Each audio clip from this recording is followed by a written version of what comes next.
Ms. Taffy. We're ready?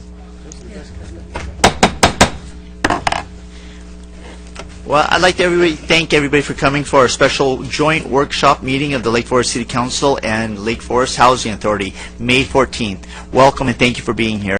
Sorry for my absence. I tore my rotator cuff in the middle of March, and being the stubborn male that I am, it took me 2 weeks to actually get to the doctor to get diagnosed with what it was. I've had surgery and I've had some complications since then pertaining to medication and a little bit of an infection in my right shoulder. So being non-ambulatory, not able to walk, and the loss of my right arm has really incapacitated me and made me feel a lot more sympathetic for those that have lost the use of both their arms and legs, because I'm a fish out of water. But thank you for your patience, and thanks for being here. Thank you, council members, for carrying on without me, and I'm so sorry, and my deepest apologies. So thank you, and let's get this going. Okay. Tonight's invocation will be led by Councilmember Dwight Robinson. Thank you. My first time as well doing this. Appreciate the opportunity. So if you'll bow your heads or whatever seems to work for you, I'm going to recite a prayer by Thomas Jefferson from 1801. So. Almighty God, who's given us this good land for our heritage, we humbly ask that we may always prove ourselves a people mindful of your favor and glad to do your will. Bless our land with honorable memory, sound learning, and pure manners. Save us from violence, discord, and confusion, from pride and arrogance, and from every evil way. Defend our liberties, and fashion into one united people the multitude brought together from many places. Endow with your spirit of wisdom those who are entrusted the authority of government, that there may be justice and peace at home, and that through obedience to your law we may show forth your praise among the nations of the earth. In time of prosperity, fill our hearts with thankfulness, and in the day of trouble, suffer not our trust to fail. Amen. And at this time, would you all rise and join me as I lead you in the Pledge of Allegiance to this greatest nation on the face of this earth. Ready, begin. I pledge allegiance to the flag of the United States of America and to the republic for which it stands, one nation, under God, indivisible, with liberty and justice for all.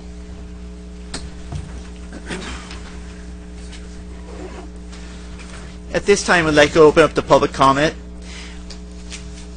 All members of the public may address the City Council regarding any item within the subject matter jurisdiction of the City Council. No action may be taken on items not listed on the agenda unless authorized by law. Comments shall be limited to 3 minutes per person, and at the overall time limited to 30 minutes for the public comment portion of the agenda. Any person wishing to address the City Council on any matter, whether it or not appears on the agenda, is requested to complete a request to speak form available at the door over at the side. Complete your form and submit it to the City Clerk or Deborah Rose up here in the front prior to the individual being requested to come before the City Council. Whenever possible, lengthy testimony should be presented to the City Council in writing. 8 copies and only permanent points presented orally. Additionally, a request to register within written comments form is available at the agenda public review counter. At this time, do we have any public comments? We've had one request. Jim Gardner. I didn't have to read all the rules for him, did I? Good evening, council and staff, and welcome back. Tuesday nights are not the same without you, so I'm sure everyone's very pleased that you're back. I'm happy to be here. While you were away, Councilman Robinson was kind enough to share with me a Senate bill which apparently passed last year about telecommuting. And with a little bit of tweaking, that bill could have allowed you from your home to have, telecommunicated, to have participated. So I think it might be well worthwhile when you get a chance to talk about getting, like Wagner or somebody, to talk about that little tweak which would let people communicate from home. So I'd like to make that suggestion. Thank you. And also, the other day, I was late and I was rushing to get to the Planning Commission, and I didn't have dinner and I hadn't had anything, and I was thinking, oh, when I get here, I'll have a cup of coffee and a cookie. That'll be great. And I forgot the Planning Commission. They're not like you, and you guys don't know this because you don't go there. They're not fancy like you. They get no coffee. They get no cookies. The public got to eat air. It's the same thing with the Parks and Recreation Committee. It's no cookies, nothing. No decaf, nothing. So on behalf of the public, not that there are so many people there, it'd probably take 4 cookies and a pot of coffee to handle the crowd. But I think it would be a nice thing for the public if we could get the coffee and cookies at the Planning Commission and at the Parks and Recreation Commission. Thank you very much. Any further comments? We've had no further requests. Well, at this time, we would open it up to the agenda, a joint workshop in the 5-year public plan. Item number 1, please. Agenda Item 1, 5-year strategic plan review, submitted by City Manager. Thank you, Mr. Mayor, members of the City Council. This item actually is a continuation of the conversation that started some time ago, in which the Council held a joint workshop with the Planning Commission and the Parks and Recreation Commission. And that workshop was instructive, I think, in providing a general forum for potential programs and projects for an initial draft of the 2013-2018 strategic plan. It's still development, as the Council is aware. What we've traditionally done in this process is to bring back to the Council a listing of those topics that were raised during the meeting, and get further direction from the Council as it relates to those items as to whether or not the Council as a whole desires for those items to be included, at least initially, into your draft 5-year plan, and whether or not those that are already there should remain or change. And with respect to that, it's always been the city's process, as you know, it's a 5-year plan, and we redo it every 2 years. But you always have the ability to completely change the entire document, or simply take the remaining 3 years and move them up, add 2 more years to the end. The options are really the Council's. But fundamentally, it's always been one in which you've identified programs and projects over a 5-year period, and those have generally advanced. But of course, the Council is not limited in that process. This evening, we identified for you in your staff report those items that the staff was able to take note of during that joint workshop, and we're bringing those back to you this evening. They actually start on page 2 of your agenda report. And just to get through those quickly, there's a number of them. They go on the various things that we talked about: strategic issues, capabilities, and what staff is seeking at this juncture is for the Council to, by consensus or vote, clearly we need a majority of you to tell us that, gee, we'd like that included, or we're not necessarily wanting to include that at this point. The draft document itself will come back to the Council, depending on what transpires tonight. We anticipate that would be the first meeting of June. So you get your first review of the draft document itself, and then the adoption would be scheduled for the second meeting of June. In looking at page 2, there were really only 2 strategic issues that were identified for potential inclusion. And so those really aren't programs or projects, but they would be things that the Council believes are challenging, facing the city over the course of the next 5 years. And the one was consideration of a financial stability addition as a strategic issue, and also an issue related to transit. And I think the particular comment was on connecting east and west portions of the city. So you'd want to give us some feedback relative to those. You can see also on page 2 there were no new capabilities that were discussed at the workshop. And the constraint that was identified had to do with regulatory agencies, the state of California, as being a constraint sometimes on what the city's able to do. So with that, Mr. Mayor, if there is any feedback by the council as it relates to any of those items that you see on page 2, staff will note those and integrate them into the plan or not at this juncture. So I guess I'd be looking to the council as to what your feelings are on those 3 items. Madam Clerk, do we have any speakers for this item? Excuse me, Jim Rosenberg, followed by Jim Gardner.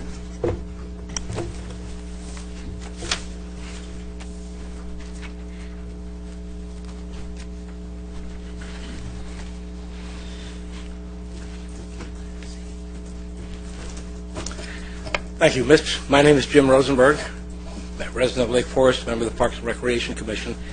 I would like to spend a moment or two just addressing one of the items actually on page 3, where we get into the specific programs, the Healthy City Initiative, per se.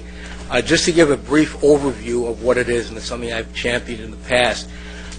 It is a program sponsored by the Center for Civic Partnerships, which in its own right is a partner with the U.S. Public Health Institute.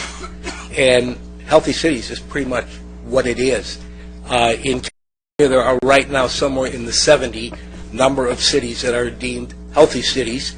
The good part of this program, it's not cost intensive. For one, we're talking about an application fee that's in the hundreds of dollars, and after that, the cost is in the programs, and those are programs that we do ourselves to a great extent anyway. One of the interesting things about this program, and doing some research on it myself, the fact that it's been in existence 23 years in the state of California. The cities, as I've mentioned, typically number in the 70s on a year-to-year basis, and they encompass all kinds of different sizes, demographics, parts of the state, etc. The communities involved in various ways will concentrate on putting forth, as I said before, a number of programs emphasizing health. Lake Forest for years has had the saying attached to it, the good life of Lake Forest, and this park's right up the same alley. No pun on the bark part for the dog park, which is in works also.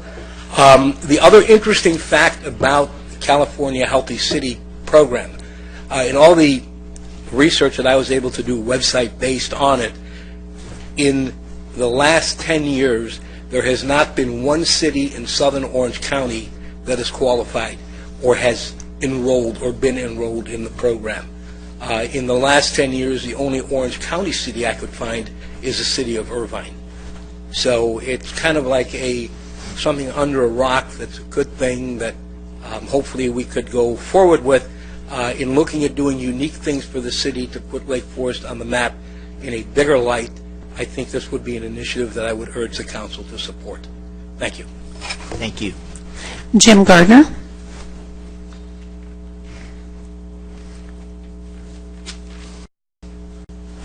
Good evening, Mayor, Council, staff. My name is Jim Gardner, resident of Lake Forest. I have a general comment about the strategic planning. In your absence, at the last meeting, I made a comment about process, and I sent you a copy of my comments then. This is kind of a continuation of that, and one of the things I would like to see in the strategic plan, actually in almost anything we did in the city, which is almost absent in most of the things we do, are what are normally referred to as KPI, or key performance indicators. And I'm going to give you an example. I'm going to pick on Neighborhood Watch because I know that's something that's dear to your heart, and I've been involved in that myself. At the end of the day, I don't really care if there's 30 Neighborhood Watches going or 1,500 people or anything like that. What are we concerned about? And this is where you get to KPIs. What we should be looking at is, when we introduce Neighborhood Watch, does it impact the crime rate? Does it impact the crime rate across all crimes? Does it do that across all neighborhoods? Over what period of time does that happen? If it's successful, what are the minimal conditions necessary to maintain the progress that we make? It's that kind of approach. Everything that we're doing, the city's doing about 200 things, and it's very rarely breaking it down into that nitty-gritty and saying, exactly what are we getting out of it, because it costs. It costs us to do Neighborhood Watch or any of the other things you're proposing to do. There's a cost. It doesn't necessarily do a benefit. There may be a harm to doing something. So I'd like to see, as you go forward, obviously it's got nothing to do with what you're going to prove tonight, but going forward, I'd like to see more attention. When the city talks about a program, let's go to KPIs and say, what are we going to get out of it? How are we going to measure it? How are we going to evaluate it? Do we fund it going forward? Thank you very much for your time. We've had no further requests. Okay. Well, in that case, we'll bring it back to council. With respect to strategic issues and constraints, you have my support to stick with what we have right here. Mayor Pro Tem? Thank you, Mayor. Glad you're back. Right here in the very first part where it says transit connection to east and west portion of the city, this is something that I have brought to our attention repeatedly. And if you look back here on page 293, where it's talking about grow in Lake Forest, which is a very excellent strategy for economic development. And I don't know if Jessica, whoever came up with it, but that's very, very, very good.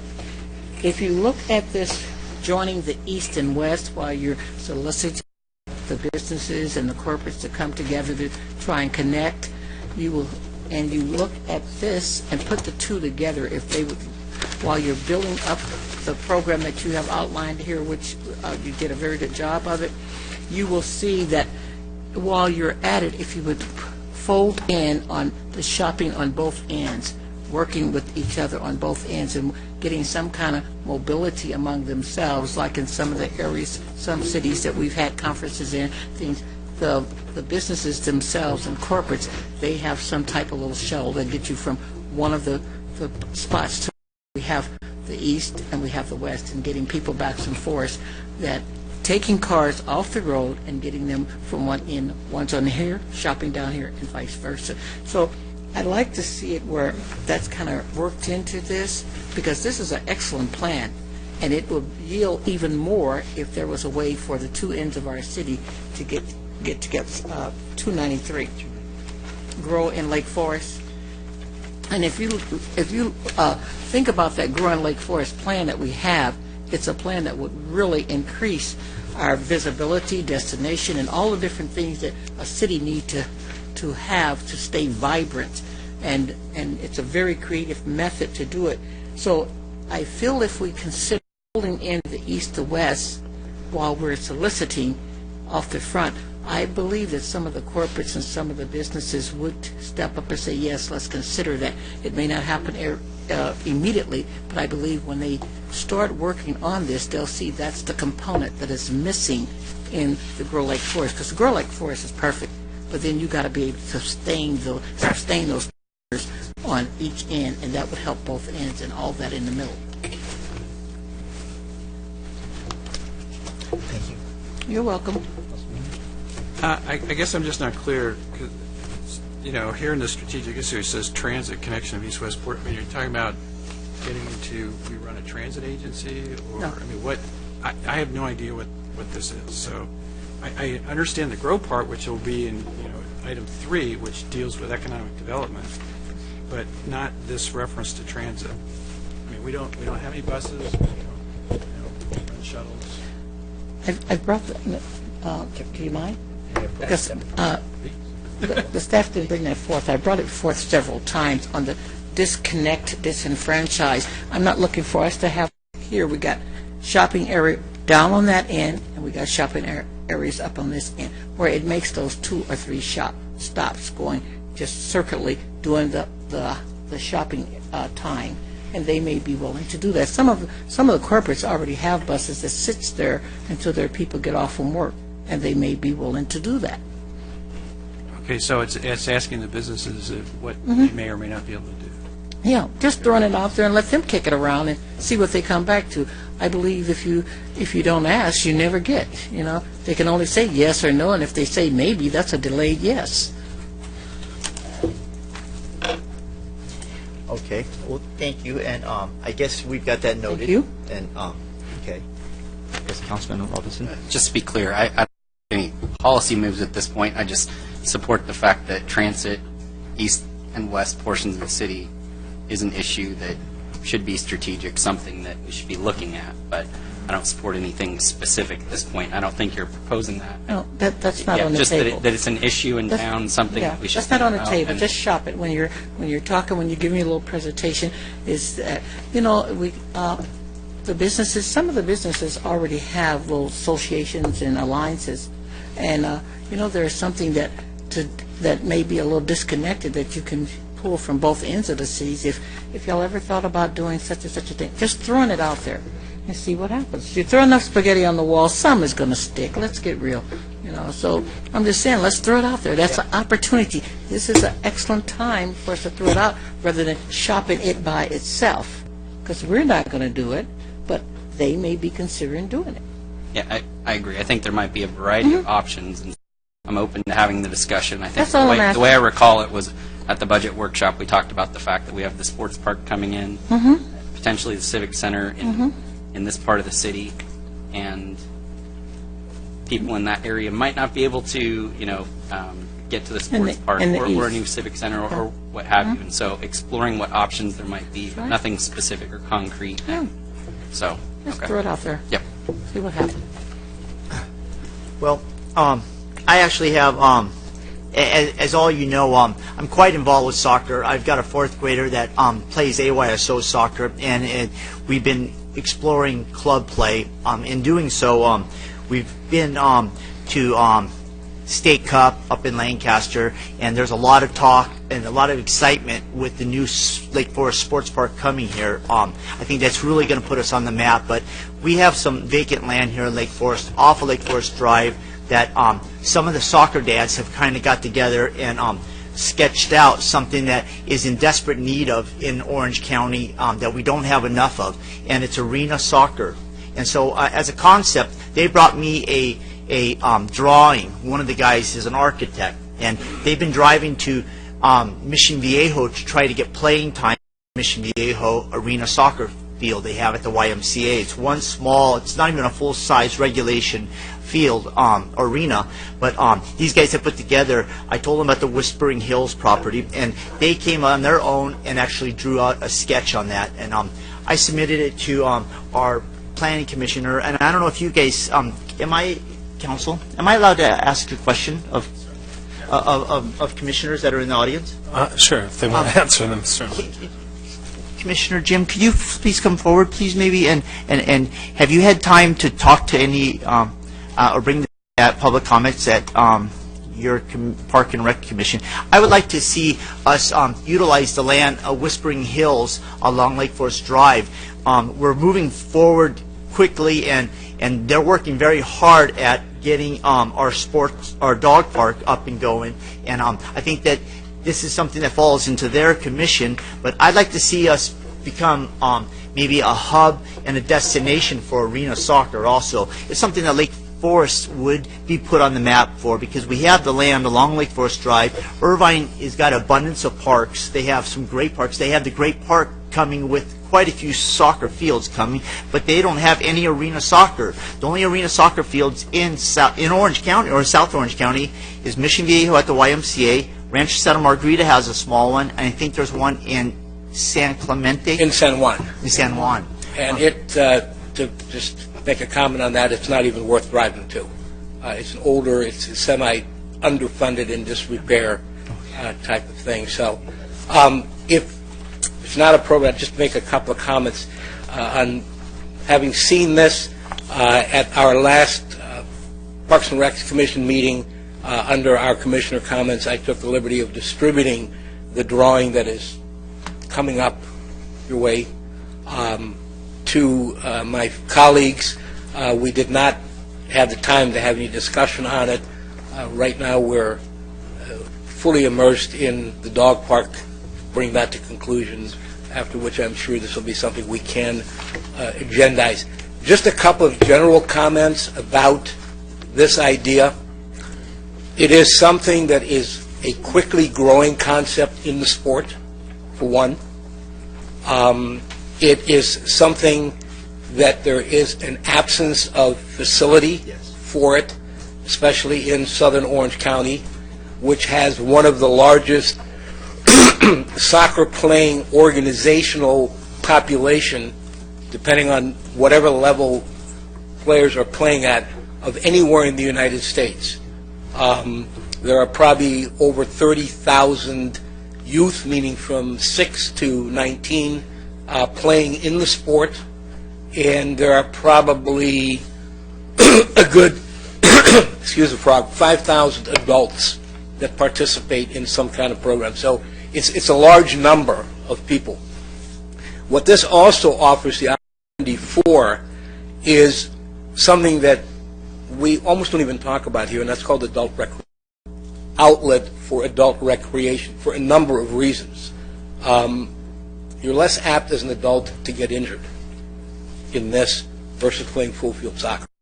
There's a lot of adults out there who, their glory years having been passed, in their mind they still want to go out and be Pelé or whomever, Messi, Ronaldo, and it just doesn't work. And that, again, we look and we keep looking at things with Lake Forest to say, what can we do to make us unique, to put the city on the map as a destination point for southern Orange County. It's something that other people don't have. It is not the most expensive thing to build when you look at recreation facilities.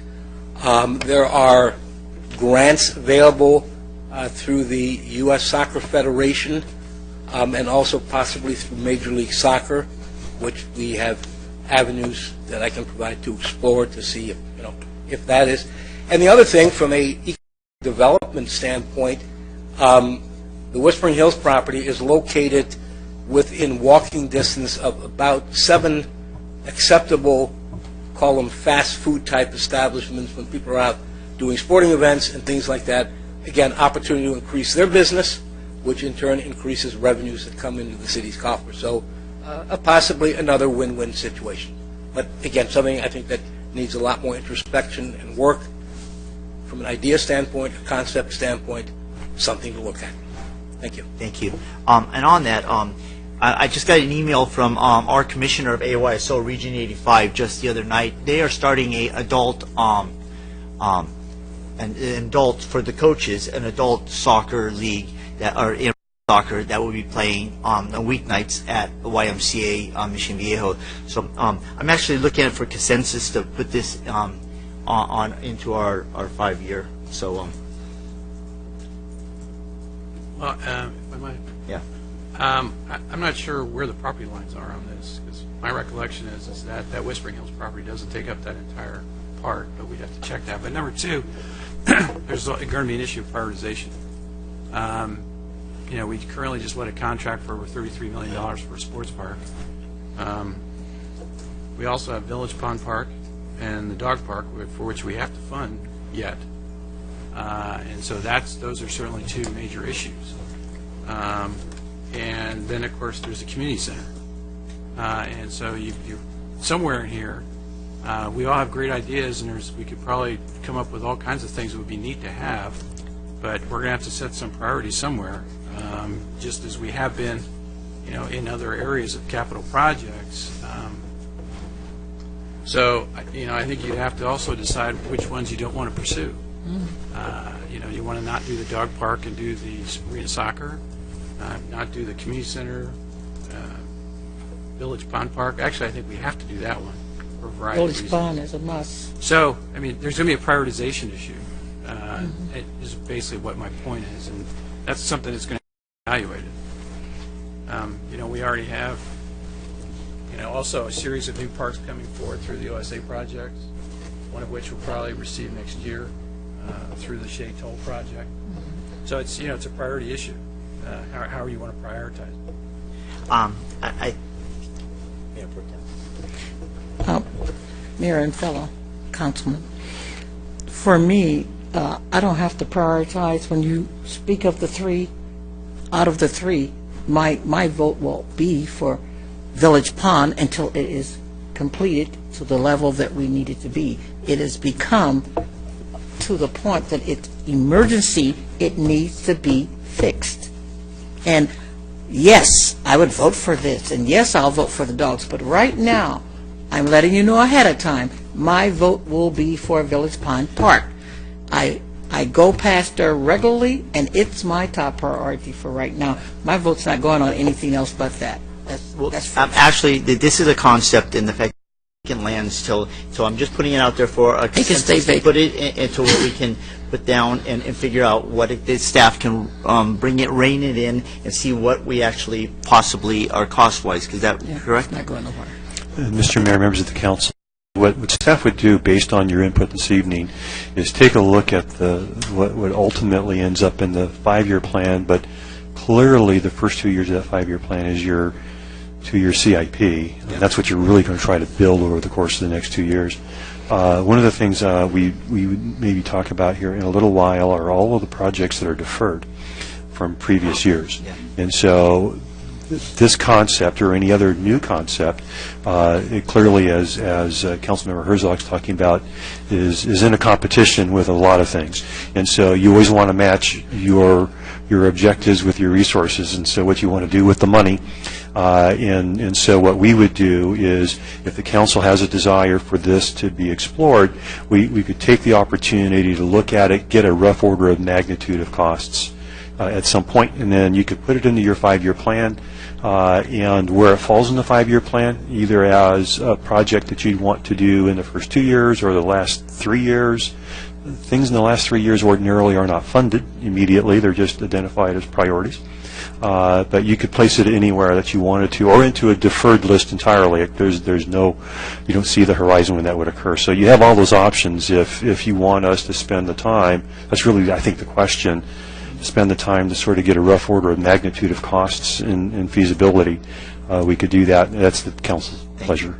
And so basically, I'm looking for consensus to spend a little bit of time to get an idea of where we're going to be at this. In fact, we'll bring it back to, obviously, we have 3 new council members on council that actually, no offense to under Cal Green, there's certain things we need to do under the state of California, but the staff does not have any particular program in mind related to this, so unless the council had something you wanted to do. The parking code already is under discussion by the Planning Commission, so that's a program underway already, and one you probably don't need to add. The sign ordinance, you have an item on for next week talking about permits and banners, and so that's already underway.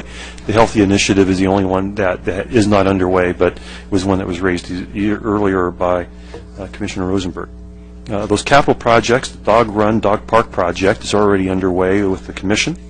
Additional Regency Park is a project already, and it's on our capital projects list, as you see, and Village Pond Park is one that the council has initiated.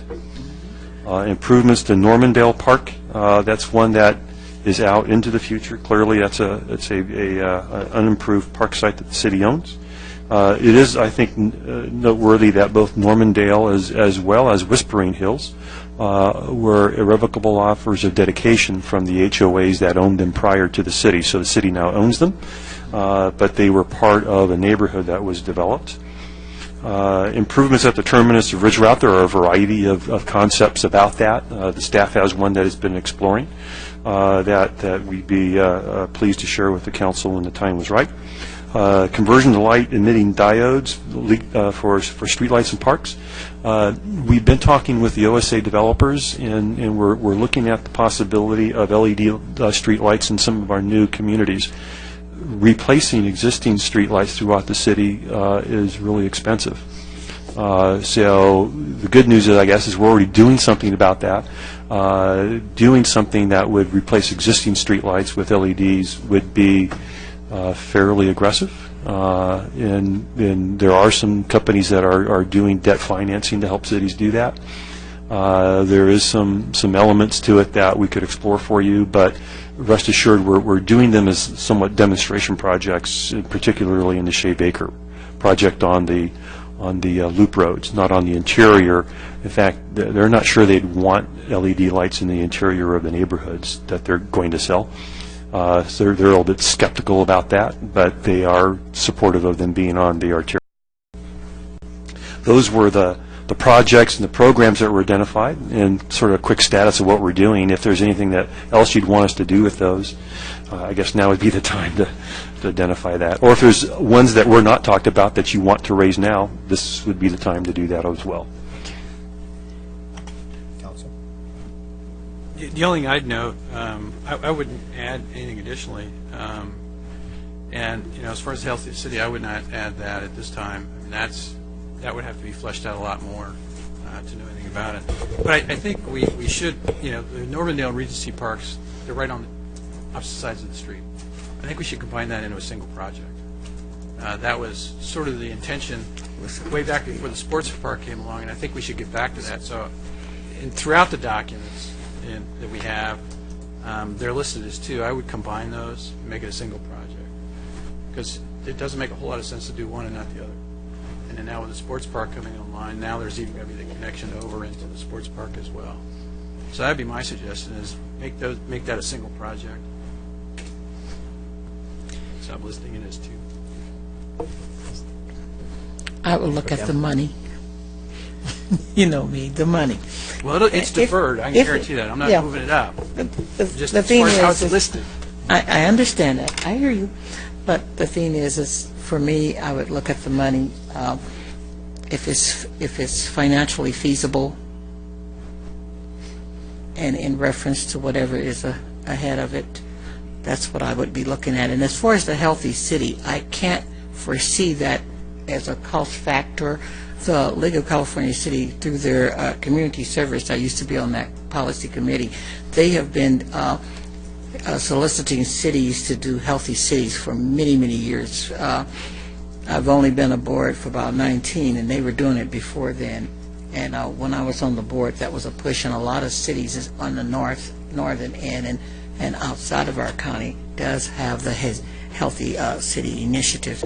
It's not a lot of cost factor in that. It's very nominal. Rather than just toss it completely off, really, you can just get a analysis from the league and see what's the average cost to start up on that. In fact, some of the groups around take those and run with them and do them throughout different cities. So I don't have an idea of the cost factor off the top of my head. Oh, I forget stuff. But before I would just toss the Healthy City out, I would like to get a little feedback from any of my colleagues that has more information on it. But I do know it's widespread outside of our county. He wants to say something. With respect to the two items in the programs that appear like we're not currently doing them, one was the private nations partnerships. From my opinion, we're kind of looking at that right now with respect to the RFP process for lobbying and looking for grants and so forth. So I think we're covering that, so I don't have a problem with that. With respect to the Healthy City Initiative, my suggestion, especially since it was brought up by one of our Park and Rec commissioners, is that maybe the Park and Rec Commission actually takes a look at this themselves, and they can explore it, look at different costs, and then bring it back to us. If there's a significant cost, then it would be difficult to try to put it into the budget. If it's a minor cost, like Mayor Pro Tem McCullough is suggesting, then it might be something that's pretty easily implemented. So that would be my suggestion at this point. So just a point of clarification. So you're supporting Ms. Kathy McCullough to leave it on and just get the cost I'll and let to them leave it look on? at it. Yeah, I can agree with that. He's deferring it to Parks. I'm suggesting move it to She's Park right. and Recs I agree. and let them deal with it. And there's nothing that would preclude them from doing that at any point in any meeting. So, then with respect to Councilman Herzog's suggestion about combining projects, I'm supportive of that. It is deferred at this point. If we decided to try to break it up in the future for some reason because it seemed like it was just too big of a dollar amount, we could always do that in the future as well. But for right now, I say, let's put it together, and it does make sense that you'd be trying to do that at the same time. But It'd be less money if you do it all at once. based on the cost, it's going to be Yeah. pretty difficult to. So. Well, on that subject, the Healthy City Initiative, I'm always looking for things to allow Lake Forest to stand out. That's why when the AYSO dads brought the idea of the arena soccer, and there's not being arena soccer in South Orange County, I thought it would be something to bring forth to all of us. I think it's something I thought it would be more exciting. So the Healthiest City initiative, I kind of think that with Irvine being one of the only cities in Orange County doing it, I don't have a problem leaving it on or deferring it to council, and it will get consensus on that. I think that consensus already is to pass it to the Park and Recs, but I think that's a great initiative for us to talk about, because obviously there's a big emphasis on the kind of foods the kids are eating at school, and as we all become older and more prone to injuries, as I'm finding out, I think it's important for us to maybe as a city talk about that a little bit more. In combining the two projects of Normandale and Regency, I think that's a bad move, because we got Regency Park that already has playing fields. All we're talking about is adding a bathroom, which we already have designs with, because we did 2 new bathrooms in Tamarisk Park, and what was the other park we did last year? Which one? Rimgate. Rimgate. So we'd be using the same model, and I think there's already emphasis on that, and Normandale. Why have the Regency Park hold up and wait until the Normandale Park, which obviously even our council member says is going to be deferred? I think that bathroom at Regency Park may be one moved up, and I think that because of the cost, I think it's good to separate that and maybe move forward with just a small addition of the restrooms if need be, but the fact is that not tie it up with Regency or the Normandale, because I think that's going to be deferred who knows how long with the stuff that we have coming down. So I think tying those 2 parks up, one totally undeveloped, the other one kids are playing on now, and we're dropping off restrooms for the weekend play. I think that that the Regency Park needs a bathroom, and I think that might be something might expedite as consensus shows or the vote comes up. But the fact is we already have the design for the bathrooms, and I think it's a need right now. And the park or the park, the undeveloped land at Normandale is totally undeveloped. So I think it's a danger of tying those 2 together when you already have kids playing at Regency. So I don't like the idea of tying those 2 together. So that's my For money. We'll separate and bring it forth the money. It might be helpful to bring forward some of the things we had discussed before about the advantages of tying them together. Particularly then there's the third piece of land that provides parking potentially. And, particularly if you're talking about a really hard piece of infrastructure, then when you do come around to being it, because even that part is not something that's currently in the immediate list, then you might be having to take out a very significant piece of infrastructure.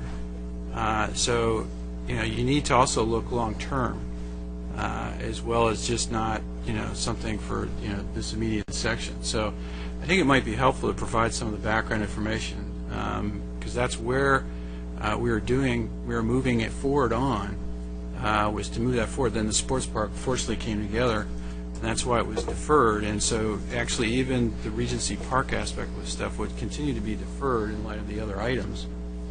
So it might be good to get that additional background for it. It'd be my suggestion, because there actually was very good reason to discuss the 2 at the same time, because we were able to put together something that was far more impactful and useful for the community by looking at them together as opposed to separate. So historically, there was a very solid reason for doing that. If we remove the restrooms and separate the restrooms out of that and left the restrooms as a Regency Park possible separate item, then I have no problem. Otherwise, I think that, of course, I don't have all the evidence in front of me, so That's why I suggested it might be good to and so to keep it separate for now and bring it back, and we'll combine it later. Could we do that? The council could put them together, take them apart anytime I guess you wanted to do that. Right now, they are separate projects, and Councilmember Herzog's time they were being considered to be combined. And that was, as he articulated some time ago, we were in search of a sports park that seemed to be the best place.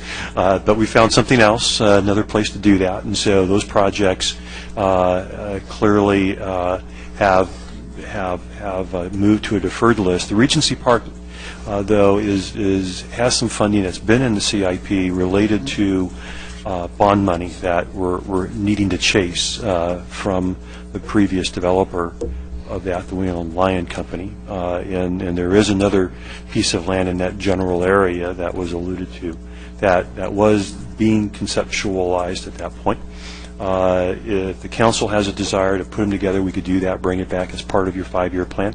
If you want to keep a component out and mix and match it, I guess we could do that. What I would suggest perhaps is that let me go back, and we'll go back into our files, dig out the stuff, and maybe send that to you, and then you can have a conversation in maybe 3 weeks or so when we come back to that first meeting in June, and you can probably make a better decision about what makes sense to you then. Okay. So at this time, we'll keep it separate until we get the information. Correct. Thank you. Mayor. Yes, ma'am. I'd like to just give a little extra. For the staff, when you're doing that and bringing it back, is it possible for you to make sure you could note what the effect would be if you kept the project together and just allowed the bathroom to go for it, the restroom to go for it in Regency, and if you took and put the two together and just kept on for it and did it, whichever way? I'd like to have all three scenarios on that. Thank you. One other thing from me, if I don't know exactly how you glean this information, but if there's any idea of how much Regency Park's going to actually be used for soccer after the sports park goes in, and is it going to have the same usage that it's had over the last few years? I think for me that's going to be key information to make any sort of educated decision here. So. Yes. I think that's a good point, Councilman Robinson. My offhand comment about those types of issues, that there's an insatiable appetite for field space by youth sports programs. But that being said, yeah, we really don't know until the sports park is up and operating what impact that will have on some of our facilities like Regency. So that's a point we'll. So does that conclude? Do we have consensus on moving forward? We don't need a vote. We just need consensus. No, I believe we got some ideas of what we were doing. What I would point out to the council is that there was a list of projects and programs already in the 2011-2016 5-year plan, and of course we're now going to be building 2013 to 18 plan. And you can see on page 4 and 5, we give you a listing of where those projects are. Fundamentally, they're all underway. So if there was one that the council felt needed to be changed in some fashion, you want to identify that for us now. The programs and projects that were deferred is showing on page 4. If there are any of those projects, and some of them have a pretty high price tag, and of course you're going to have to look at priorities. There's only so much money by which to do any of these things. If any of these that are in deferred are ones that you want to try and look to pull forward, then you'd want to identify those for us now as well. Our intent would be to take the things that you identify this evening that are in these documents, as well as in what is now currently a draft 2-year CIP, and then try to put some cost to it, bring it back to you at a future meeting so you could have that conversation about prioritization, because you'll want to match money to projects. Okay, Mr. City Manager, on the table 1, we have Geronimo Streetscape Project Phase 2 and Geronimo Streetscape Phase 3. I think the community came out and pretty strongly about, was it the Phase 3 between Lake Forest, Phase 2 between Lake Forest and Geronimo, talking about the danger to the children and stuff. Well, primarily those 2 phases of the project dealt, I think, with the closure of some left turn lanes in and out of adjoining neighborhoods. So it was really the left turn issues that were more driving some of those conversations. But clearly, those 2 phases of this Geronimo project did not have community support, and consequently the council deferred them. They're unfunded. They're out there. At some point, if you wanted to bring them forward, you could. But at this juncture, there's really not been a support for those future projects of the Geronimo project. And consequently, the decision back was to take the dollars that were available for that and move it to different projects in the community, and that's what occurred. Thank you. The only one I would mention is the Portola Gap closure. Obviously, that's not going to happen in the next 2 years. Don't worry. But I think there is something that does need to be done. I've been following this one for a long time and working with the county and various others, because this actually is a project that's actually, I guess it's now, I'm not sure if that's in the county or the city of Irvine, but anyway, it's between our border and then over to the 241 corridor where Portola stops in there. And the county is obviously going to have to be a participant in that, and their line for not moving forward on it with all is because they weren't sure about the traffic generation. They need a sufficient indication of trips to bring that forward. Now, that discussion all occurred prior to the OSA. And additionally, that all occurred before things were really known about what was going to go on with the housing at the Great Park, or whatever you want to call it, that possibly could double from the 5 to 10,000 units. So I think, if we want to move that forward, I think it would be beneficial to look into just the trip generation aspect. I know we have traffic engineers, and just get that information, because if we can show enough trips for that stretch, then the county will move forward on it. And so then we can begin to fill in that last gap that our residents have asked for. We filled in all the other gaps. And so now it's just working on the system inside, but that one last gap between Foothill Ranch and the 241 corridor is one that people are still looking for. But again, the county's made it very clear that until they're claiming there are not enough trips to justify putting the money into the project, I think that might be different now. And so what my request would be is that we do look into doing the traffic engineering aspect, just looking at what is the trip generation now with the current land uses that are now coming forward, to see if maybe now we have sufficient trip generation to actually move that along. Not that it's going to happen in 2 years, but that we can start getting going. Unfortunately, road projects take an average of 10 years to bring to fruition, particularly when they're going through land such as this land. So it's the sooner we get going, the sooner we can get it done, because it's not going to happen fast. Yeah. I can support that because it does take quite a bit of time, and the thing is if that's not completed before or around the same time as the Great Park, our people are going to be gridlocked in and going to have some serious problems. So we need to get see what we can do about getting that done. So I support it. That too. Anyone else? I will support that for the fact that I think that we're our best advocates, and it's going to benefit us probably more so than anybody else as that Great Park gets built up and the future traffic along the 5 and the 405 continues to pile up. I think that that's an alternate route into Lake Forest for us. So, While we're on the topic, I appreciate what Councilman Herzog brought forth here, and I support that as well. In the not-too-distant future, we're going to have a new county supervisor, and I doubt it's going to be one of us. I think we have a pretty good idea of who it's going to be. Never. But I would urge all my colleagues to make it very clear to our new supervisor, whoever that might be, that this is an issue that's extremely important to a significant portion of that person's district, and that we want to see that pushed forward. So just while we're on the topic, just want to make sure I made that clear. very good point. Thank you. Anything further?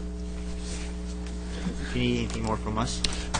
Mr. Members of the Council, based on, I think, the feedback that we've received, the existing programs and projects would remain. We'll make the notations as were identified here in your conversation. Those get worked into a draft. We'll bring it back to you in the first meeting of June.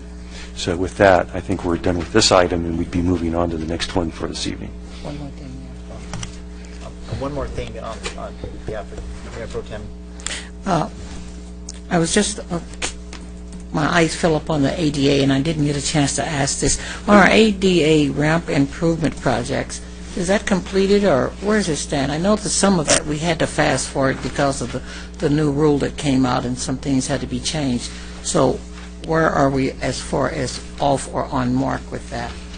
That's a great question. It seems to be an annual project funded by our development block grant monies.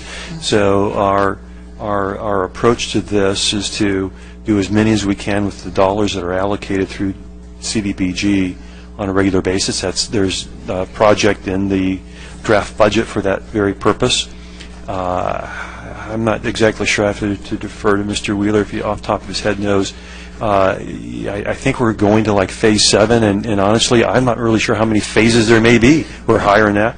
Good. But what happened to us on the way of this project in long term is the federal government changed ADA requirements, and so it's almost where you got to go back in and tear out things that you'd already put in. We're trying to address those that really are super deficient versus, okay, we did it a few years ago and now it needs to be changed again. But Mr. Wheeler, anything to add relative to that item? Okay. Yeah, we're working on it. It's funded, but through CDBG. Yeah, I know that it's funded through the block grant program, and that was one of the things that gave me concern, because I know that we can only do as much, and the block grant program got some dollars cut out of it. And so will we still be able to continue to do it that way? Because as far as the deferred list, I know that's standing still. But with the block grant money being cut, are we going to still be able to do the amount that we had anticipated doing? Because we had to pull all that stuff out and redo for the feds, and now with the funds being cut, then that's one of the things I was concerned about. I think we certainly would be able to fund as much as we possibly can. There's limitations. We spend the CDBG dollars, as you know, for the some of the programs that are out there. The projects really take more of a priority, and consequently, what I'm hearing, I think what the staff's intent would be, is to put the priority for those dollars into the wheelchair ramps, the ADA access. And so I guess I would say I would be optimistic, as long as the federal government doesn't cut it entirely out, that we'll be able to continue to make progress on those projects. Yes, unfortunately, when they change and have you to pull everything out and put in new, they don't give you a pot of money for it. It's just a mandate that you got to do it without money. And citizens need to remember, when they give us that, we didn't just go in there and decide to pull all that stuff out that we had put in. But when they do that, they do not give us more money. In fact, the block grant money's been cut across the board, every state. And there is no additional money for us to correct what they choose to have corrected by saying, we need you to now do it this way. And that's something to take away from other projects that we would do. Thank you.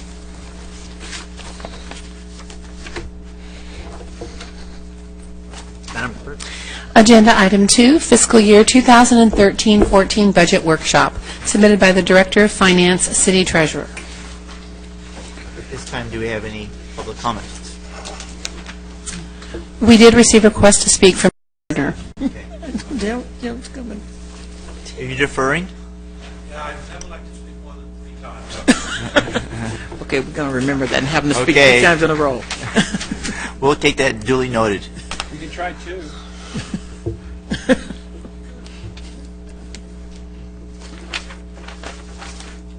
So,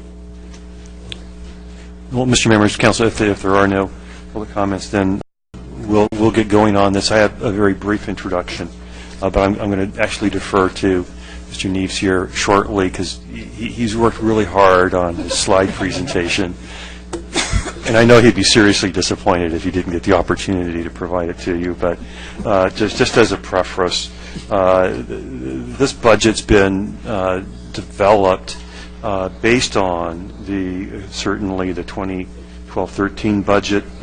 We looked at the 2011-13 capital improvement project budget, the 5-year strategic plan, the workshop, the mid-year budget review. There's a lot of sources, data points from which the staff takes information and then looks at the budget and produces it internally to present to you for your consideration.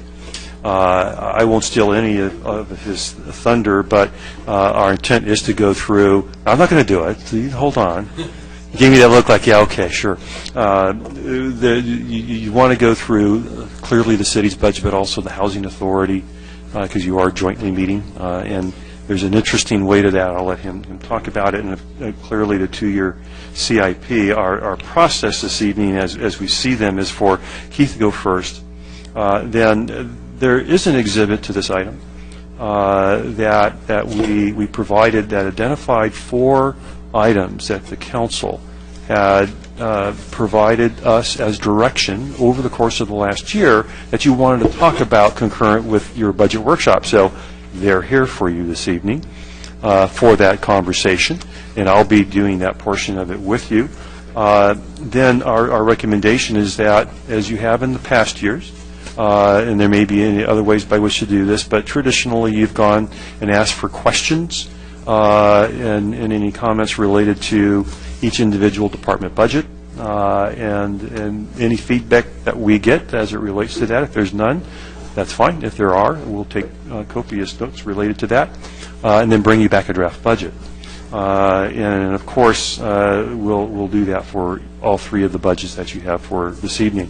So with that, I'm going to turn it over to Keith to do this slide presentation.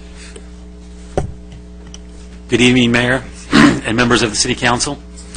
Presented before you tonight in agenda item number 2 is the proposed fiscal year 2013-2014 City and Housing Authority operating budgets and the 2013 to 2015 capital improvement projects budget.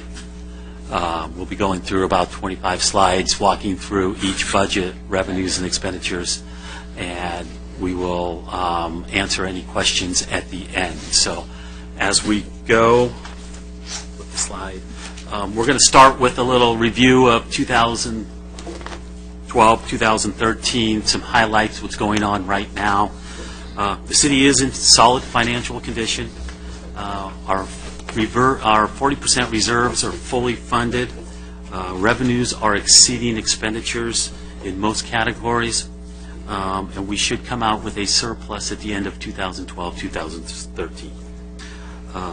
We've received top marks in the biannual resident and business survey.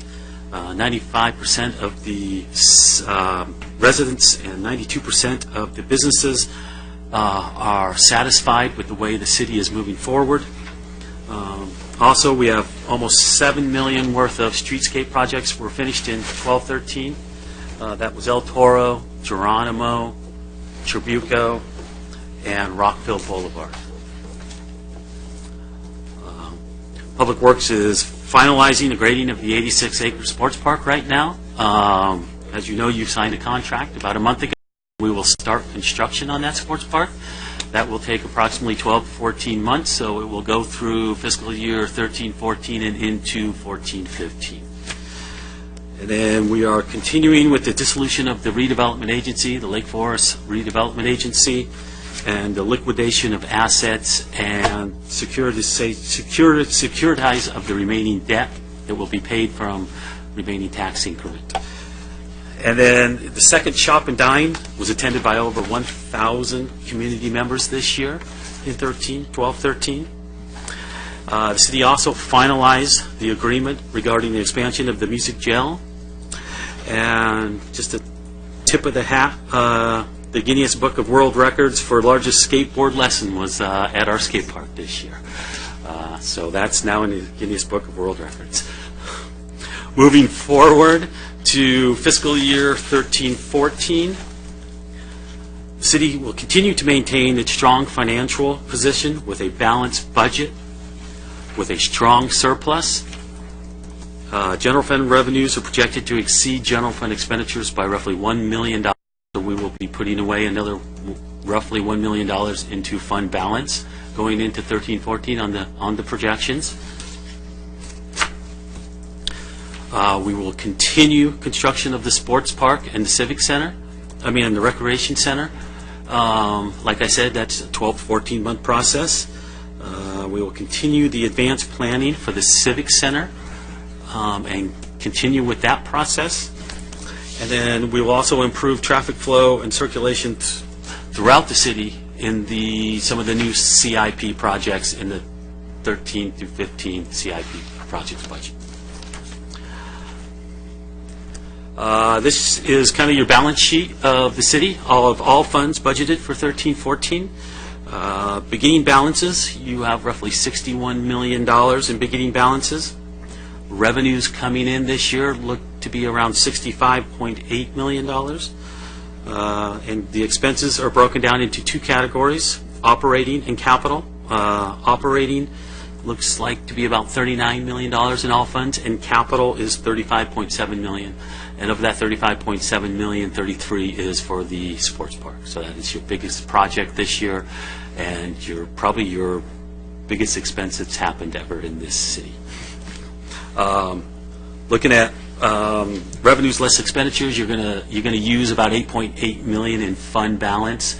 That is CIP related, because your general fund does have a positive fund balance. So that's just using funds that you've built up over time to complete CIP projects. Ending balance looks like about $52.3 million. This might be a little small on the slide. I didn't know it's going to come out this small, but this is just a summary of revenues of all funds and percentages of where they're at. I'll kind of walk through them since you might not be able to see them really clear up there. Other revenues, about 1%. Your property taxes bring in 25%. Licenses and permits, 2%. Sales tax, around 24%. User fees and charges, around 3%. Other taxes, 10%. And then from other governments is around 33%.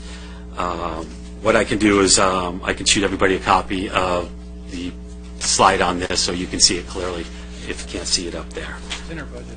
It should be one of the slides in the budget. Here's the next slide, is the summary of operating expenditures by category. Of course, we're a contract city, so your biggest slice of the pie is contractual services at 58%, personnel at 20%, maintenance and operations around 20%, and then this is excluding capital, so capital outlay just in the operating side budget is 0.4%, and then all other is 2%. We'll get to the general fund, show you the kind of the balance sheet of the general fund. We'll split that out. This is your operating account of the city. This is where all your revenue and expenditures go to operate the main objective of the city. Beginning balances in the general fund are $19.8 million. Revenues coming in this year are $35.9. Expenditures going out look to be about $34.9. That gives you the $1 million surplus in your general fund that you'll be put aside for future expenditures. And then you have some transfers. The net transfer out is about $300,000. That is $277,000 being transferred in from your reserve funds because revenues are a little lower because last year you had about $1.2 million in one-time revenue. And then the other transfer out is about $521,000. The city has a policy that looks back 2 years for your CIP fund and takes the extra of revenues over expenditures and pushes it into the CIP fund. So in 10-11, that was suspended because there was a big transfer to the sports park to start that project. And then 11-12 was the $521,000 positive balance at the end of the year. So we're shifting that into the CIP fund. Next slide is your reserves. Your reserves are fully funded. Currently, you have about $18.6 million in there. Of course, we'll transfer out the $300,000 that goes back to the general fund balance, and you're going to end up with about $18.3 million in reserves. Those reserves consist of a general undesignated economic contingency of about $4.8 million and an emergency services of about $3 million. So you have almost $18.3 million at the end of fiscal year 13-14 setting in reserves for any emergencies. Here's your four biggest general fund revenue sources. Overall revenue in the general fund, like I've said, is $35.9 million. These four revenue sources make up $31.4 million of that $35.9 million. Property taxes, they look to be up about 1.5% this year. Sales taxes, growth of about 2.5%. Hotel taxes are really shooting up this year, almost 8% increase in hotel taxes. And then the fourth one, investment income is actually going down. The Federal Reserve is continuing to hold their rates very low until the Federal Reserve changes their policy. The city is not going to make much money on their LAIF investments or their bond investments because those are probably at historically low numbers right now still, and they don't see a change until maybe 2015.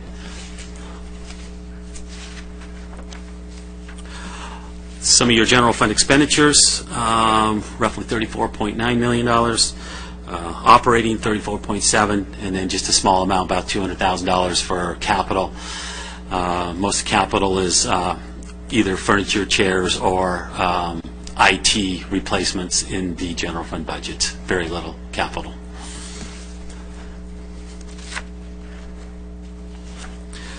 And then this slide shows you the general fund expenditures by department. Of course, police services is the largest at 38%, followed behind by public works at 21%. City council is very little, 1% of the $35 million budget. City manager, 2%. Community preservation, 6%. City attorney, just over 3%, maybe 4%, and then finance, 3%. Development services, 6%, and management services is at 12%. The biggest change we made this year, only one department, really. The skate park used to have its own fund, and we'd make transfers out each year to fund the skate park. Now we have pushed the skate park back into the general fund under the community services department and made another division. So now Gary's budget has a recreation division and a skate park division, so we won't need to transfer those monies out anymore. The revenue alongside that also came back into the general fund, so now everything is positioned in the general fund, so we don't need to transfer out each year. That's it for the general fund and the city operating budgets. Now we'll go over the Housing Authority budget. Relatively small. It's about a $75,000 budget. That $75,000 consists of rent coming in from the fourplex the city owns. And then, of course, expenditures. The expenditures are the utilities, the landscaping, the maintenance on the fourplex. So really, it's almost a zero budget each year going in and out. But that's the Housing Authority budget.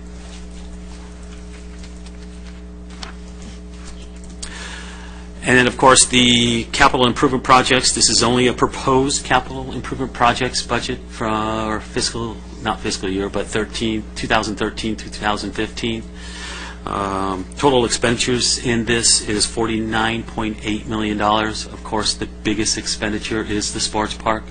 That's almost $43 million of the $49 million. The $36 million contracts, plus the other contracts that go alongside of it to build the sports park.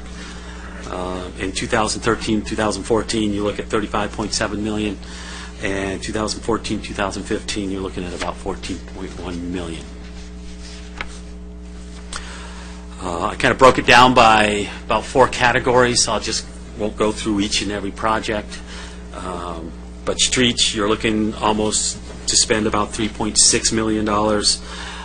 ADA projects, sign panel replacements, Portola Parkway streetscapes, sidewalk repairs, street resurfacing and slurry seal per our 7-year pavement management program. Just your basic maintenance, really projects that go on each and every year throughout Public Works. Streets continued, some street resurfacing on El Toro Road between I-5 and Bridger. We're partnering up with the City of Laguna Hills for that. And then, of course, the Teach Street storm drain improvements. we're continuing with the design and construction of that. Traffic improvements. Traffic improvements, you're looking at about $2 million, and these figures are for both years, 13 through 15. Various traffic improvements going on in the city. Traffic signal coordination, he's doing a master plan, some lift-em improvements with the fees we're getting from developers, and of course the Saddleback Ranch Road Street enhancement. They're still looking at design and construction on that up in Portola Hills. Some parks and recreation, of course.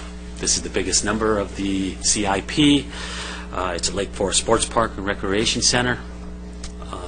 Some park ADA and transitional access repairs on some of the parks for ADA access. Park light replacement poles, and then of course we have some placeholders for Village Pond Park and Dog Park. Both are just as a placeholder, and they're currently, both of them are unfunded. And then just some environmental improvements, roughly $255,000 worth of about 4 projects that deal with environmental issues throughout the city. With that said, we can have any feedback and discussions. I can turn it back over to the city manager. We can go over the other 4 or 5 topics he has, and then we can come back and start going through the budget. Mr. Mayor, members of the council, I guess at this juncture, if you had any questions about Keith's presentation, that's what you'd want to do those now, but otherwise, our proposal is to go through each of the departments, so if you're looking for questions related to their budgets, it would be more appropriate then. My suggestion at the onset here was for the council to give us any feedback, direction relative to the 4 items that you had wanted, because they're not in the budget at this juncture. So we would integrate them into the budget figures for you with another iteration of that document. On that exhibit, perhaps looking at page 285 of your document, it shows the fiscal impact, but it identifies the 4 projects that you had talked about previously. So let me give you just a little bit of background. The seasonal lighting is a project that we have done for 2 years, 2 seasons already. The first year we identified that for you in the report, and last year was a bit more robust. Staff's recommendation last year was that we would do an enhanced program, but look into fiscal year 13-14 to develop a more formal RFP for that process and better identify exactly what we'd want based on our previous experience. So the staff has been working on an RFP that we would intend to bring to you actually at your meeting next week. But as you can imagine, if we're going to go out to RFP pursuant to council's previous direction, we need to get through that process so they can actually put seasonal lights up in time for the season. So we need to get going. That RFP at this current point is structured to give the council options to sort of pick and choose, and if you want to do the whole thing, you'll see what that dollar number is. If you want to exclude certain elements of a lighting program, then because of cost or other reasons, then you could do that. So it's going to be a pretty interchangeable RFP, so that we can see if we look at last year and use that as our benchmark, we would anticipate that to be about $20,000 as we've identified for you on page 285. And there's some pictures that we did provide that kind of give you an idea if you don't remember what we were doing. One of the options that we would actually look at this year is to light absolutely every tree in the median. If you wanted to do that, it would probably drive it above that $20,000 number potentially. But you could exclude those issues or anything else that you wanted to do. One of the questions that had been talked about previously was whether or not the council had a desire to leave the lights on the arbor structure up year-round. So that's one of the things we're looking at in this RFP. You could do it, you could not do it. That is one of the items that you had identified for separate conversation. Another one was more recently brought up. It was on the planting of vines on some of our walls to eliminate some of the graffiti problem. Our recommendation, given just the timing to do this, is more of a demonstration project at this point. And there's clearly some potential. We're not entirely certain, but it seems like it makes sense to get going doing something, and then try to integrate a much more aggressive program after we see what the results of what we're doing. And right now the staff has identified $5,000 is probably what it would cost to get a demonstration project going, but clearly that's a subject of direction by council. One of the programs that you asked us to look at, and this goes back to late last year, was on child safety programs. And we have worked, based on your previous direction, with various groups, very particularly the Aaron Runyon's group, to look at what options and possibilities exist to enhance child safety. We've identified some options for you. Clearly, one of them is to simply cost neutral. It's enhanced marketing of what we already are doing, and we've identified some of those things for you in the report. Ms. Runyon has a program that she is developing called Be Brave, Be Safe. She's trying to get that through the Saddleback Unified School District, but it requires some approval through their curriculum process, and so it's going to take some time. And the thought there behind those dollars was in order to provide the training that would reach out into each of the schools, elementary schools in the city. That I think unfortunately probably doesn't happen this year because of just the process with the school district, but it's something you could identify for any future need. The third option we looked at is a child safety academy. Now, we already do a citizens academy and a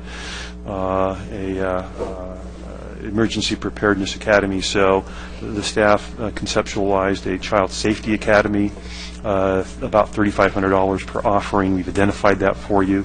We think that one has some real viability. The fourth option is a separate program entirely that is fairly expensive, that we did identify a group out there who could do it. If the council had interest, it could be offered several times, but through our recreation program as a fee-based program if you were interested in doing that. So that's a program that goes back sometime from last year. The last one that was identified is a wayfinding signage program, and we've identified that to be cost neutral.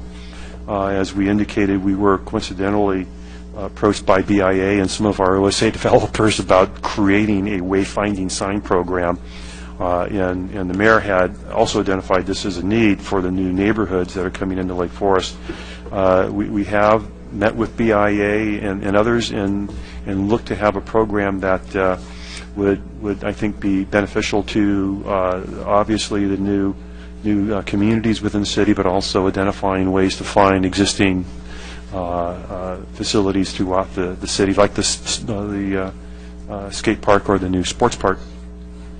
We've identified that to be cost neutral because the BIA would fundamentally pay for the whole thing, including its maintenance, but the city would be owning the signs. And we are working on a contract that we can bring back to the council to have that done in sufficient time by which to catch the next wave of development that will fundamentally be the Shea Baker project. So those were the four items, Mr. Mayor, that you had as a group directed us to bring back for you. So we'd be glad to answer any questions that you might have about those, but we would look forward to your direction as it relates to all four. Yeah, on the landscaping one, which actually was sort of aesthetics, and maybe I didn't make myself clear because somebody went way over the top.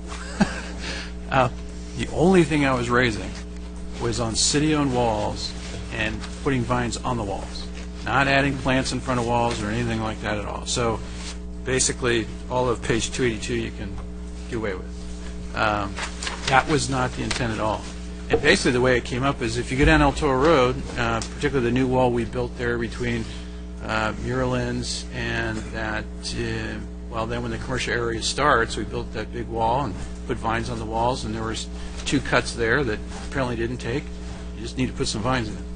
And then the idea is to get an inventory of where the city walls are, because we have a lot of private walls. And basically then, again, I mean, you can go down to Green Thumb and buy a couple buckets of vines, and you put them there and let them grow up attached to the wall, and really it's more of an aesthetic issue. The side benefit is a graffiti issue. But if you look around the city, you'll see walls with vines partially on and partially not, and it seems to me the vine part looks far better, softens the wall, makes the area far more appealing, and I, quite frankly, don't think it'll be much of an expense. So what I'd like is to just kind of have it retool a little bit, where it's solely looking at the vine planting, not doing any concrete cutting or anything like that. Like I said, if there are cuts like there are along El Toro Road already, we can use those. And there's a couple others farther up El Toro Road, too, where the same thing has happened. And that was really it. So whoever did the work, that's great, but got like way too carried away. The idea of planting plants in front of walls was never the concept, and not any idea. And obviously, from a safety standpoint, and we have vines all over the walls. I don't think we've had any problems on the the vandalism part and other things that were raised in the report. So that was it. And I don't know. That might even only take $5,000 for all I know, but. Is to get an inventory of how much wall space you need and how many vines you need to buy. That's really it. So if I wasn't clear enough, sorry. That's okay. Mr. Members of the Council, I think we have been doing it because clearly there are city-owned walls and ones that are not. Yeah. So we've been going through that process already. Yeah, and I remember the process of trying to do things on walls we don't own, and I'm not even raising that at this time. That's for another day, because that's always such an entertaining process to go through. So I'm sticking to city walls at this point. Thank you. Mayor Pro Tem. Thank you, Mayor. I have a couple of things. First of all, before I get into my heavy things, I'd like to just ask one thing back here on the Saddleback Ranch Road. Pardon me? Yes, on the capital improvement. That butts up to the Baldwin's property there. Are they going to contribute any monies in there? Thank you. I know I stay on that. On the child safety, here you have on here about this one project that you were talking about, the new project. The thing that I didn't quite get on that was that it seems to be totally targeting the children, and you said that could be folded in and stuff. But one of the things I'd like to know, if that project have a component of teaching where the parents are going to be alerted on how to recognize the signs of a problem. Because, we target children a lot, but a lot of times parents don't even know what to look for if there's a problem and how to address that. Does that program have that component folded in? I'll defer to Deborah and to the lieutenant, but I believe the short answer is yes. Okay. That's all I wanted on that one. Okay, let's go to the next one. The next one is the resource officers. As you know, I had contacted all of our different schools concerning the bully thing, and the Saddleback Valley School District took it over, and they're going around to all the schools now. But in my process, one of the things that I received from several different individuals is there's a resource officer that is shared by El Toro High and Serrano. Is it possible for them, I've been asked repeatedly, is it possible for El Toro High to have their own resource officer? I know you put that new program in place that everybody likes that too, but the resource officer has a lot of stuff to do over there at El Toro as well as Serrano, and I know they're sharing well, but they wanted to know if there was any way we could squeeze out another resource officer so El Toro would have their own. Mr. Mayor, members of the council, then I guess that would be adding another deputy to the contract, and that would probably be in excess of $250,000 if that has interest for you. Okay, I'll just let them know. Okay. When I tell them I'm going to check on something, I check so I can get back. The other thing is the anti-graffiti. I had already given a compliment to you getting back to us on that so rapidly, and this is the perfect time. I have a little bit more than my colleague, Councilmember Herzog. I automatically like the planting on the walls. If you were around and you know that some of the projects we did when we were still a county, we have planting on the wall, and the ones that doesn't, we had the paint that you can hose off instead you have to paint off. But if there is room and there is enough area to put some planting down, would you have any objections to that? Put a little planting, because planting does soften things. I remember when I was volunteering for the county and I was over their whole redevelopment for the whole county. I went up on a tour up in Sacramento, and their redevelopment gave me a tour. And the lady says, I need you to stand right here. I will forget, Mrs. Montgomery. And I said, okay. She said, no, move over a little bit. And I moved over. And she said, think of the area, just look out. I said, it's beautiful, all the greenery out of greenery, it's so gorgeous. She said, where are you standing? We have at least one murder there, or somebody jump out the windows up there every 2 or 3 months. She said, this is a very dangerous area, but the planting has helped soften it, and most people don't realize it, and we now have extra officers going through keeping it safer. But they started with the planting. It really softens the area. So the planting will do the two things, soften and graffiti. But if you have a little bit of something you can put there that's low maintenance, I would like to see that there too. Not dig or cut concrete. I agree with you on that. I hate it when the federal will have us to dig up something and redo it. But if there's enough room to put something low maintenance, that water tolerance and stuff, I wouldn't have a problem if you could find some of those left over from a project or got a good sale and threw them in there. Would you object to that? I mean, if there's some extra. Yeah, but I mean, something really, extra. I'm not saying go really out what and my buy. thought is we're Yeah. systematically going Yeah. through the city and redoing the landscaping on Yeah. the streetscapes, and have done some already.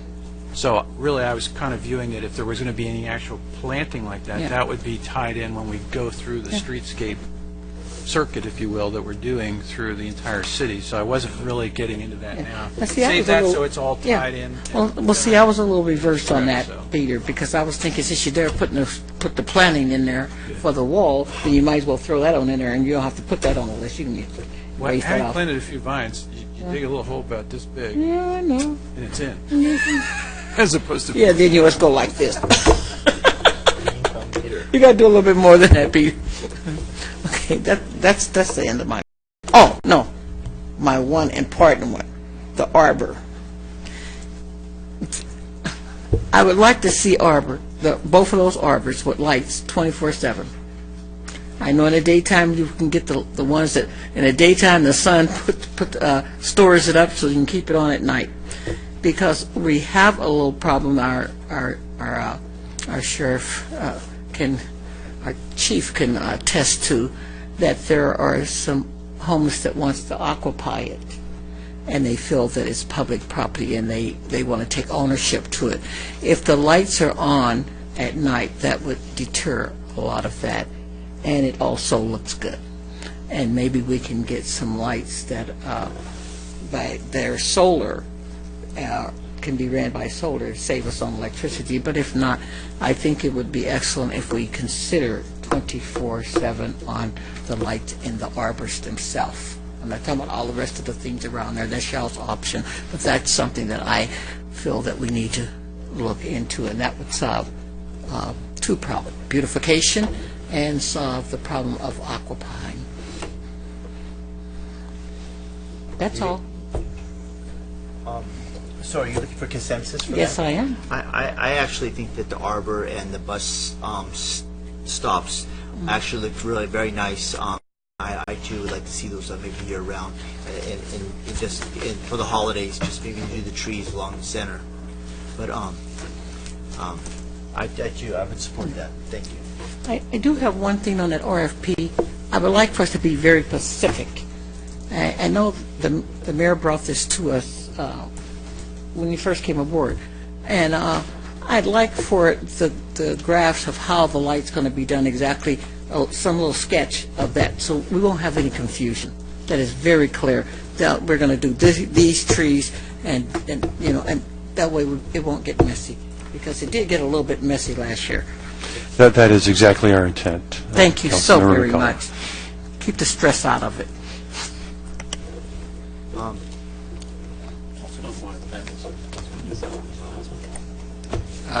I'm good with the lights. I think Councilman Herzog had a great idea with these vines, and it seems like he's got a very cost-effective solution for it, so support that completely. With respect to the child safety, the Be Brave, Be Safe, I'm supportive of that at this point. Looks like it won't go in this year based on what you're saying, but something that we can make sure is funded for when it does actually happen. I think it's a fairly minimal expense in the grand scheme of things when we consider the fact that we did make a commitment to the community when we were looking at removing the ordinance that we had back in December. We made it very clear that we were going to focus on this, and so I'm glad that we're sticking to that commitment there. And that the wayfinding signage seems like a no-brainer. If it's cost neutral, somebody else is going to pay for it, and it's going to actually help get some of these homes sold so that the development fees will come to us and we can pay for the sports park quicker. I'm all for that. So. He's got my support on Be Safe, Be Brave. I think it is a commitment we made to the public, and I think that we as the City of Lake Forest, as all of us council members, I think that public safety and the safety of our children is of most importance to us. So I'm very pleased to see that the BIA's come in and is offering to pay for that, but we will be able to add our directionals to the sports park or to the skate park along with that. That's great. Thank you. I'm supporting that. So I think that you need clarification. Mr. Mayor, as it relates to the child safety program, I guess I would make an assumption that the council is fine with option is cost neutral for us to more aggressively market our programs. What I'm hearing is that the second option, which is the Be Brave, Be Safe, is something you would like to sponsor, and clearly that may or may not happen this year based on how that goes through the district. If there's no feel relative to option 3 or 4, then we would not include those in the budget. If you want to do, then I think you just want to let us know that that's something you're interested in, option 3 or 4. Okay. I think it's always option 1, which is increased marketing. I'm always for marketing our city and our programs, so that's a great take on that. But I think option 2 would be probably the option I would go with. It's not an either or, is it? I mean, we wouldn't want to start Get Safe program, which is costly, but then our option 3, the Lake Forest City, what's the cost? If we started that up, is something that we could. The staff's evaluation is that option 3 would be a city-based program. Ms. Runyon would be involved in helping us create that project, but it would be done using personnel, and we would be able to do that this year, and the cost is about $3,500 is what we're anticipating it would be. So it would be well, yeah, if we, for example, we do one Citizens Academy a year. So if you did one Child Safety Academy, I'm not sure how many folks we feel that we could actually, and kids we could sign up, and the parents, but pretty robust program once a year. But if you did it more than once, it'd be $3,500 each time, but at least once, $3,500. You could do that this year if you wanted to do it in lieu of the fact that there may not be the Be Safe, Be Brave program. So it's not either or. It could be any and all of them. So basically, the startup cost wouldn't be horrendous for us, and so I would support that. I'd hate to get something started in a program that we put a lot of money into in a startup and getting a program all the program all designed and ready to go, and have a big cost on top of what the $3,500 is, or it's just a one-time thing. Well, we think it'd be here. I guess the caveat to that, Mr. Mayor, if we did that program, started it this year, I think you'd want to anticipate that you'd be doing it every year, at least once. So the $3,500 is the cost to put it on each year. So if it's not a startup, but that's what we think the programmatic costs are. Obviously, I think that we as a city can. I would support that, because the fact is that I think that it would be good for our children, and it's just another way of getting the word out there and teaching our children how to be safe. So, yes, I would support that. Yeah. Yes.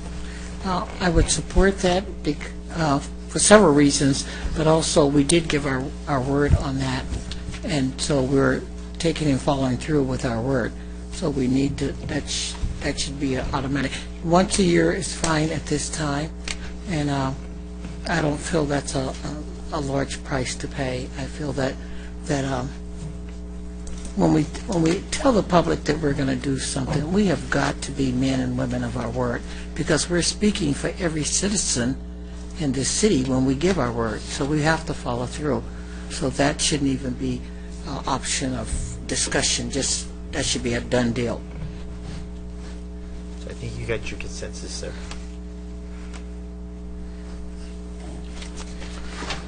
With that, Mr. Mayor, our recommendation is that we now kind of turn to the departments themselves and entertain any questions or comments by the council. Traditionally, you start with the city council's budget, and then just work your way through each one successively. We have no presentations related to them, so we're just willing to answer any questions the council may have.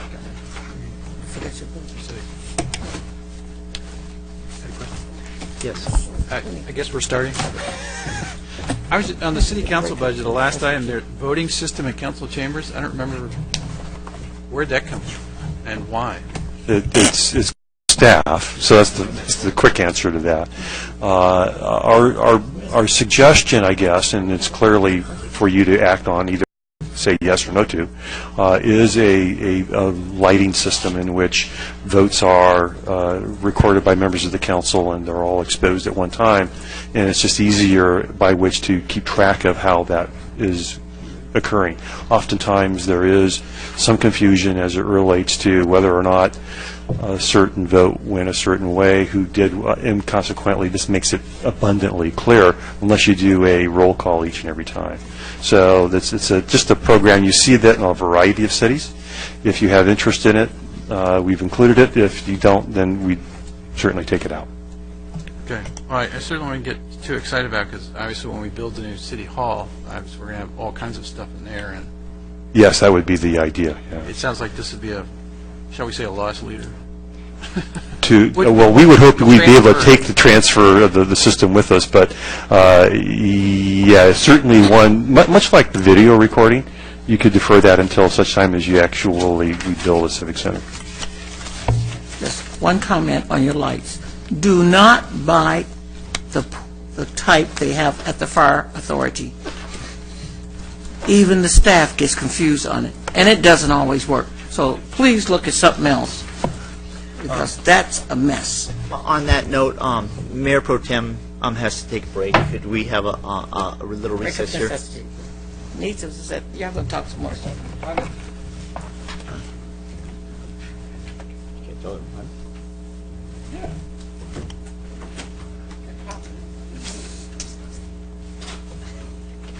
Well, you didn't make it. No, I know.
We'd like to reconvene this meeting. Thank you.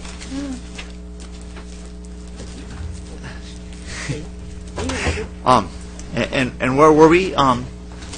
City Clerk, you recall where we were?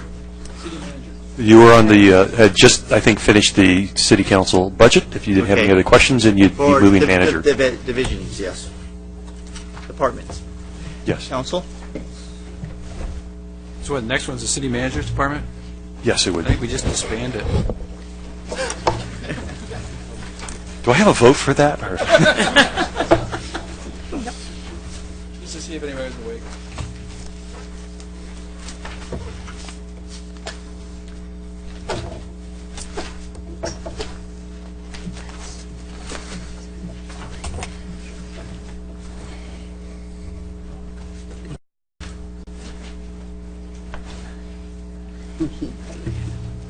Mr. Mayor, if there's no questions about the city manager budget, then your next one would be Economic Development and Community Preservation Department.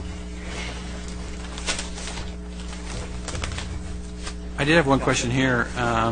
It's on page 52.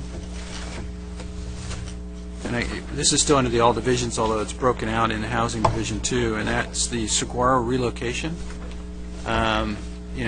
We had undertaken under the redevelopment agency, using the 20% set-aside, the development of an affordable housing location, and we bought the Saguaro property. And then in the middle of that process, the state did away with RDAs, which meant we couldn't complete the process and enter into the contracts needed. One of those contracts which we were looking into and working on was a relocation. Now, obviously, that's gone. So, to me, there's no reason to keep that $224,000 there. If the state doesn't want us to do that kind of effort in the city, then that was their decision. And I don't see any reason to keep the money there. Particularly, it's not the 20% set aside any longer. That'd be general fund monies. We've stated pretty clearly we don't want to do that. And we'll look for other opportunities, as we have in other arenas, for working with transitional housing and other such housing needs. So my suggestion is we remove that Saguaro relocation monies from the budget. Mayor, members of the council, this is, as you know, an ongoing effort, that being the dissolution process with the state of California. On this particular item, we had communicated previously with the Lake Forest Successor Agency Oversight Board and the Lake Forest Successor Agency that this was the most recent communication we had received from the state on our most recent ROPS, which is that they were disputing our relocation benefits. We disagreed with that because we believe, and the law states, that the relocation obligation for Saguaro was tripped before the dissolution process was begun and legislation adopted. So we believe this obligation is remaining, and that we should be able to preserve our former housing set-aside funds to cover those costs, which potentially will be incurred whether we advance the project or not. So that's a key point. We had a conversation just late last week with the state of California that went rather favorably in trying to prove our point that the relocation obligation is an ongoing obligation as a matter of law, whether we do the project or not, and that our former agency set-aside money should be preserved for that purpose. We do not, however, though, yet have the final letter from them, and we are waiting to receive that to confirm that they have, in fact, agreed with our position. So at this point, staff's recommendation would be, well, let's keep this until such time as we get that final resolution from the state of California and are able to sort out with a degree of finality how that's actually going to work. However, I should note, even though it's in the Housing Authority budget, this is the only category of former agency housing money that would be preserved for that purpose, and that purpose alone. It must be used only for Saguaro relocation. Well, and see, that raises the broader question we've had about Saguaro, is that since they've done away with the RDA and the 20% set-aside, we've taken the position that we want to sell that property and not be involved in this process. If the state has decided that that is not a thing to do, then fine. And so I'm still puzzled because we're accumulating other expenses as were outlined, and at least so far the state has said they're not going to pay for them. And so, if they want to cut off, that kind of project, that's their doing. I'm not going to subject the general fund to it. So I'm still not clear as to why we would keep that in there and why we would pursue it. We want to sell the property. That's what we want to do. Mayor, members of the council, if I may ask, Councilor Herzog, when you say pursue it, you mean the relocation component specifically, or the project, or both? Both. Okay, whether we... Direction has been to sell the property. Absolutely. And whether, point being, whether we sell the property or not, Mayor, members of the council, there is the possibility that the relocation obligation would still exist. And so that's the reason for preserving these funds. If we sold the property tomorrow to Families Forward or to some other organization or on the private market to the highest bidder, under the laws of the state of California, the relocation obligation would still exist. Okay, well, that's something new we have not been told before, so I would like a legal opinion on that. I want to see this. I'm getting very tired of the Saguaro project. It's just bleeding us. The state has made the decision that we're not supposed to do this. That was their stupid decision. And I have no interest at all in continuing to use the general fund for that project. The state of California has made their stupid decision. I want them to live with it, and I want them to live with it big. It was the only thing open to the state of California for actually pursuing affordable housing, and they killed it. It was the only thing available for any kind of economic development, and they killed it. They apparently don't want the state of California to move forward, and I am not going to have the citizens of Lake Forest take up the burden for what the state is trying to do. We will take care of this town, and this town only. So I want to see the opinion, because we have not been told that somehow we're on the hook for relocation when the project's not going to go forward. Yeah, Mr. Members of the Council, we have been conversing with attorney, but I think it would be appropriate to get the opinion that Member Herzog's talking about. We can provide that to you. We are actively negotiating to sell that property, and clearly we believe that it's an obligation not of the general fund but of the housing fund. And that's what we're trying to get out of the state of California. So we'll have all those elements back to you before you see this again. Okay. Next item.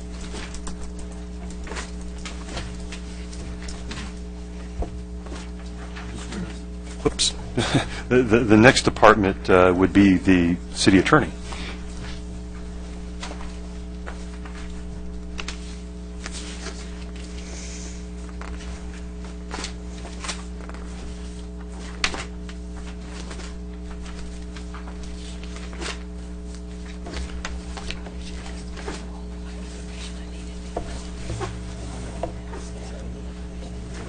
I'm okay with everything. Move it. If there's no questions, the department would be the finance department. While they're shuffling pages, I have something for the finance department. 1+. That's all. 1+, okay. He knows what that is. He knows what that means. 1+. I'll have him fill me in later.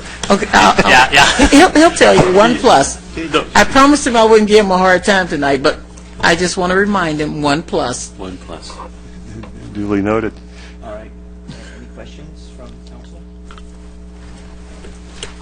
If not, then the next department, development services.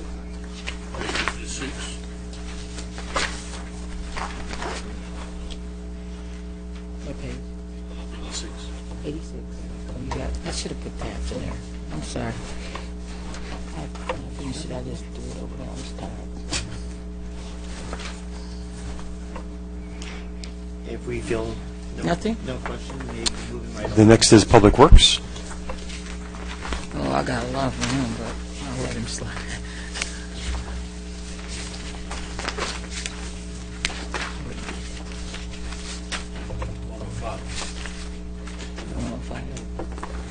Okay.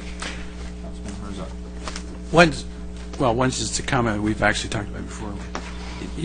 And when you mentioned it before, that there's going to be that project in El Toro Road, and hopefully when they do that project, they can take the bump out that Caltrans created on the northbound off-ramp. Okay. Duly noted. Smooth engineering by Caltrans there.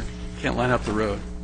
But, no, the other one actually was the San Diego Region Water Quality Control Board unfortunately did approve the MS4 permit, the new region-wide permit.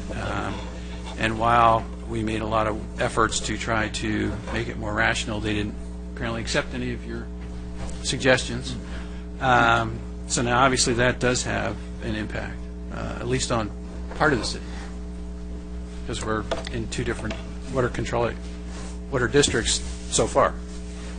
But, I think the thing I would like to see, and I think the council would need to know now, is to sort of get an analysis of, okay, now what does this new permit do to us? And, what kind of things, because I know there were some rather, shall we say, novel concepts in there that might even be very sort of problematic and distressing to even our citizenry. And I think we need to start getting that out as far as what now another state single-purpose agency is making us do. And these single-purpose agencies are becoming quite a problem. Because, of course, again, they come up with the rules, don't fund anything, and that sort of thing. So, as far as the sort of, I guess it'd be what the new stuff is, and then what that might entail, and what it might cost us. Mayor Pro Tem. I'd like to know where are we standing as far as getting out of the San Diego Water District, what is it? Quality control. I know we've been working on it, but how close are we getting out and being in just one? Mr. Members of the council, perhaps it would be good for us to provide you a memorandum as to that, as it would address Councilmember Herzog's questions, because our legal counsel would be working on that. Yes. I believe we had a favorable response. That's the good news. The bad news is that there would still be elements of the San Diego permit requirements that would attach to our community regardless of whether we're under San Ana or not. Is what we're sort of looking at, but we'll need to really go through that for you so you can understand what it means and what it doesn't mean when we get consolidated under one district. But I think we've had a favorable response, but we're not certain that it's as good as we'd like it to be in the long term. It's been a long haul, and the legislators have to weigh in on this, right? I think it's just the two boards. The two boards? The two boards, and maybe, does the state need to do that too? Just the two boards need to agree? That would be Santa Ana and San Diego. And it looks favorable, but there's implications to it that we need to probably understand better and brief you on. Thank you. Further? No. Moving right along. The next department's management services. What number is that? 132. 132.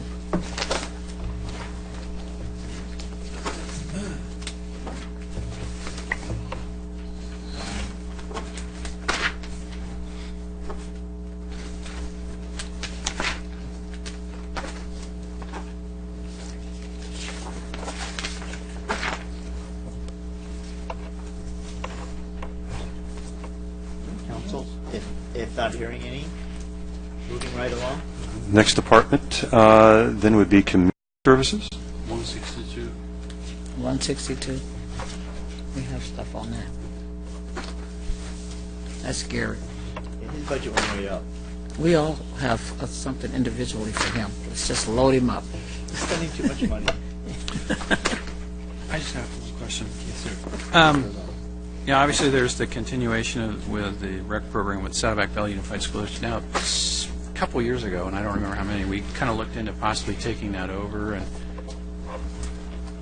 I don't know if we were sort of heading in that direction or not, but anyway, we were looking at it, and I didn't know if that sort of discussion is still open or ongoing, or sort of what the status is. The conclusion ultimately was major reductions in the cost that the school district was going to charge the city after we got into those conversations. And so, they cut their fees? Yeah, they did. So you'll be entertaining a new contract with them again. And so right now it still appears to be the most favorable thing to do is with the district as it relates only to that. That's the only program we're doing is the elementary school after-school program. And for the information of our new council members, wasn't when we started thinking about funding that through ourselves that the school district started talking about rental fee for the space used at the schools? The school district likes to charge, and when I say that, I don't want to disparage them at all. Clearly, they have costs, and they very rarely will release those. They will charge everybody equally so, because they've got costs. And so, yeah, we got into conversations about what gets included in those costs.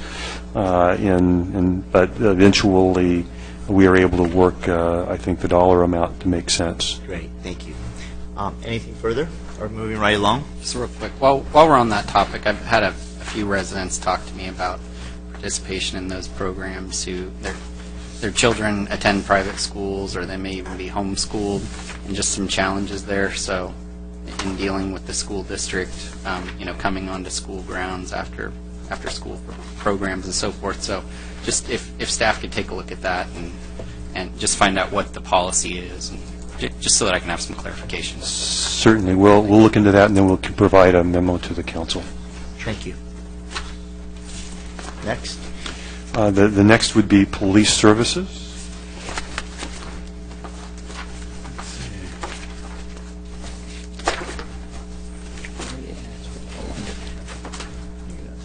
Already asked it. Any questions? I don't have anything else. Okay, moving right along. The next, there's really no dollars involved, just programs that they're suggesting is fire services. So it's a pretty small budget at zero, so we don't really probably dwell too long. Moving right along. There is clearly then the two other budgets. There's vehicles involved. If you have questions about any of the remaining elements of the city's budget, we are recommending, and you'd see as scheduled maintenance, replacement of a few vehicles. But beyond that, Mr. Mayor, I think the city's operating budget would be complete, unless you have other questions related to that. Councilman Herzog does have a question on that. Okay. Yeah, under vehicle replacement, I have a feeling this is new, but water quality truck? Is that a replacement, or is that a new? No, that's actually, I believe, a new vehicle. Is that right? That's related to the position that's coming on to actually do the water quality inspections that we're doing. So, yeah, that is a new one, Mr. Herzog. Okay, and again, and why are we doing this now? Well, I'll defer to Mr. Wheeler, but fundamentally, it's been in our plan to add an inspector because of the cost savings involved in that issue. So it's in the budget as it relates to personnel. But I'll speak to the vast and sundry things that we're trying to do under water quality. Thank you. Good evening, Mayor and council members. It's to replace a consultant that we're using. So it'd be cheaper cost. It's been in the strategic plan for a few years. So with that would be the one-time cost for a new vehicle. But it'd be a city staff versus a full-time consultant and those cost savings.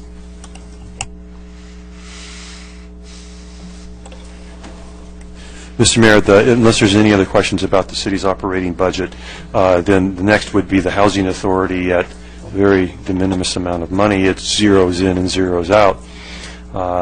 And at a certain point, clearly, I think we get the sense of the council's flavor on this issue, wherein once we've disposed of all the assets, maybe the Housing Authority itself may be an item that you'd consider whether it needs to continue or not.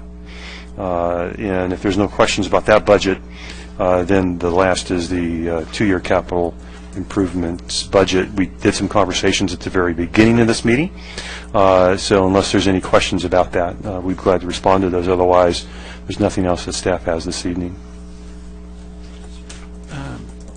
Yeah, I just had a couple, and it kind of raised one. We had, in one of them, they're doing some of the, we call it the MPS items, medians, parkway slopes, and then there's some grant funds coming from MWD, and you were talking about doing sort of a review of the plant palette, or there were going to be some changes there, and it might be good just as a general proposition, because the city did establish a plant palette that was used for the public areas, and I think particularly ones that should be reviewed is on our slopes, because obviously you don't get the same watering aspects. But since we're talking about this specifically, it seems like it might be a good time to review the plant palette. Okay. Because although it's mentioned in the budget about, there'd be a different plant palette, obviously it's like, okay, what? And we've always been, very focused on, what that palette looks like and how it works, and it's been very effective, and we've gotten good response as far as how the public facilities look as far as the plantings go. So it seems like it might be a good idea to do that again. We bring that to the council and let you look at the document as it exists today, clearly, so you could review it. And then, because they just use there's a terminology in here of, I forget how they phrased it, but you can see it in the last couple of items in this section. And okay, what does that mean? Okay. So. All right. I see Mr. Wheeler taking good notes, so we'll bring that back.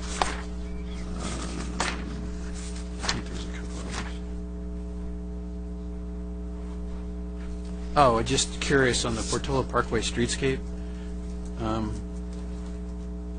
While there's design numbers in here, there's nothing as far as construction. And I didn't know. I mean, obviously, this is in the same segment where we're doing the sports park and just did that intersection at Rancho.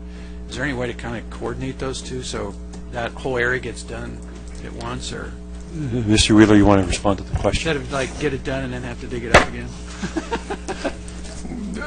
We did pull some conduit when we were digging it up, so hopefully we won't have to dig it up again. Okay. We laid the conduit at that time. Yeah, but this would clean up that area, add to that Portola Parkway. Also, we want to widen the lane drop that goes under the 241. Right.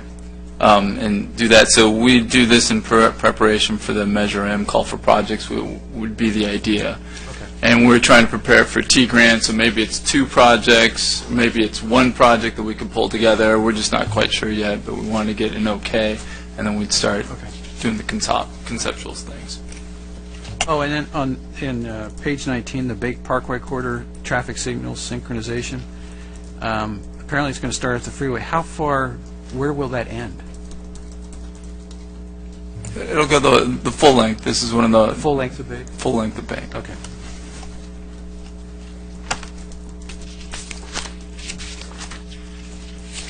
And I think that's it for my notes.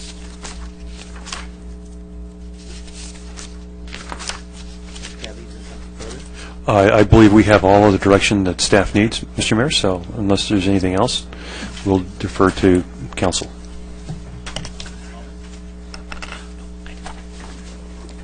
We have Agenda Item 3, the draft fiscal year 2013-14 Business Development and Attraction Work Plan, submitted by the Assistant City Manager. Mr. Mayor, members of the council, this item we've traditionally brought to highlight it for you. I think the staff report speaks for itself in terms of the programs that we're looking at. We'd be glad to respond to any questions the council may have. If you have none, then this is something we just move forward with.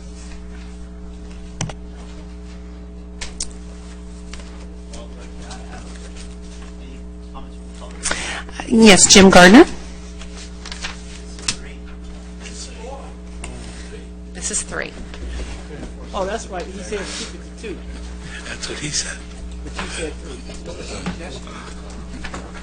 3. Good evening, Mayor, Council.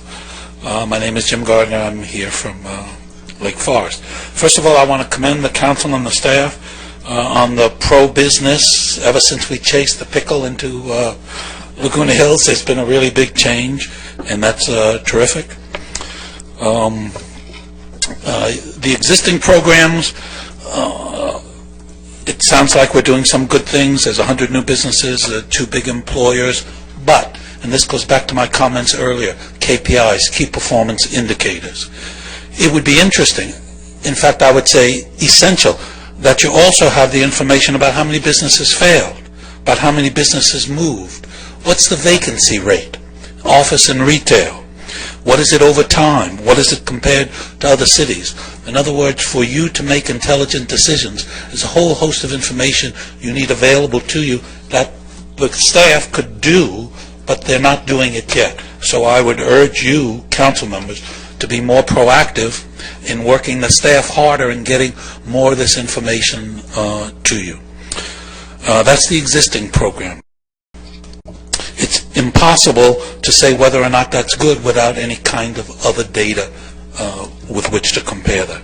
Talking about the new programs, I agree with the Mayor Pro Tem that the GROW idea is a good idea, but it looks to me like it's a good idea in search of a plan.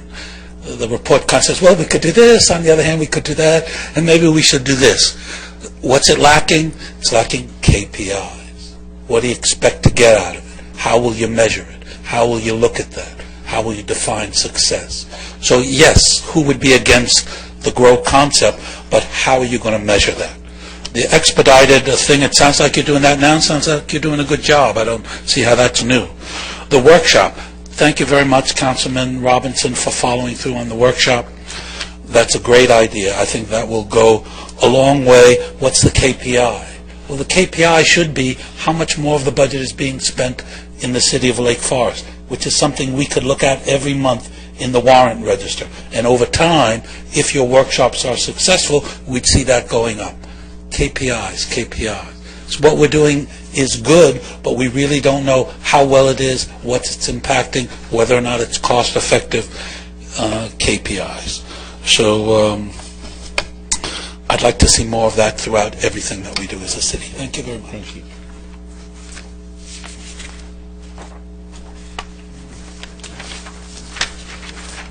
No questions? The staff is obviously able to respond to Councilman Ahab, otherwise it's up to you. Council? I just have one quick comment. Relationship with the chamber, I've started to get more educated on basically what that means, and appreciate that input that I've received from staff.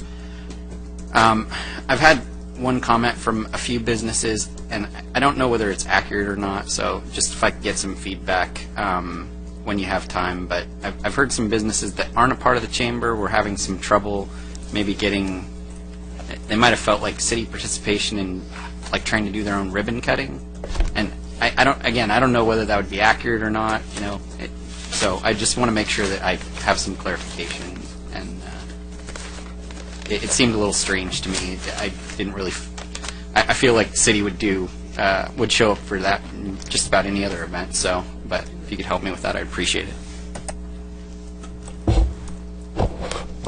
Dwight, Mayor, Yes.